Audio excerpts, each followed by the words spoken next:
జన్మతః పౌరసత్వానికి Trump ఎసరు. అమెరికాలో జన్మించే విదేశీయుల పిల్లలకు పౌరసత్వంపై కొత్త నిబంధనలు. నెలలు నిండాక అమెరికాకు వచ్చేందుకు ప్రయత్నించే మహిళలను అడ్డుకునేటువంటి చర్యలు. వాణిజ్య లావాదేవీల కోసం అమెరికా వచ్చిన మహిళల పిల్లలకు పౌరసత్వం నిరాకరణ. ఇలాంటి మరిన్ని రూల్స్తో ట్రంప్ 2 ఆదేశాలు జారీ. గత ఆదేశాలని కోర్టు కట్టేసినా తగ్గని ట్రంప్ తగ్గడు, అసలే తగ్గడు ట్రంప్. సో నేనేమంటున్నా అంటే ట్రంప్ గారిని అంటే మనకు దేశ ప్రధానిగా ఉన్నటువంటి నరేంద్ర మోడీ గారు ఆపరేషన్ సింధూర్ విషయంలోనే ట్రంప్ గారిని ఒక మాట అనలేకపోయాడు. అయినా ఇప్పుడు అంటడు అని నమ్మితే మాత్రం మీ కర్మ. పౌరసత్వం సంబంధించిన విషయంలో అమెరికా మన మీద ఎన్ని రూల్స్ పెట్టినా అన్ని రూల్స్ పెట్టినా కూడా మనము అమెరికా అధ్యక్షుని కాదని ఒక కామెంట్ కూడా చేయము. చేసిన పరిస్థితులు ఉండవు. నవ్వాల్సిందే, ఒక సెల్ఫీ వీడియో వేయాల్సిందే, అంతే తప్ప ఎట్టి పరిస్థితుల్లో కూడా ట్రంప్కు వ్యతిరేకంగా ట్రంప్ ఏం మాట్లాడుతున్నావు, పాకిస్తాన్ యుద్ధాన్ని ఆపింది నేను, నువ్వేం మాట్లాడుతున్నావు, నువ్వు మధ్యలో మాట్లాడింది బై నేను మాట్లాడినా కదా అని చెప్పేసి మనం అనలేము.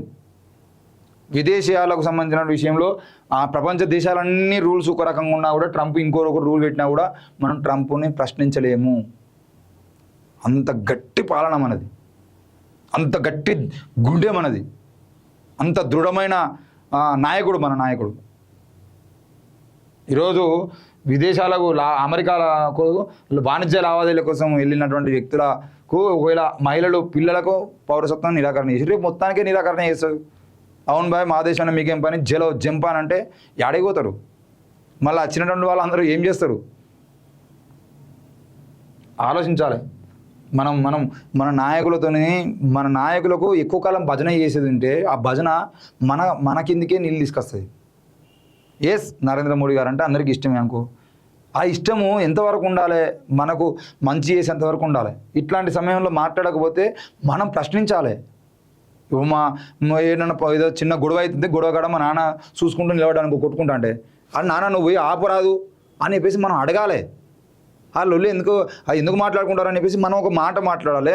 మన చుట్టూ ఉన్న వాళ్ళని పోదంపారా పోయి ఆపుదంపా అని చెప్పేసి ఒక మాట అనేటువంటి పరిస్థితి ఉండాలి. అది కూడా ఏం లేకుండా ఏమన్నా కానీ వాళ్ళు కొట్టుకొని సావని వాళ్ళు ఏననవని మేము గిట్నే ఉంటాం, చేతులు ముడుచుకొని కళ్ళారా చూసుకుంటూ కూర్చుంటాం అని చెప్పేసి అనుకుంటే మాత్రం మనకే నష్టం జరుగుతుంది.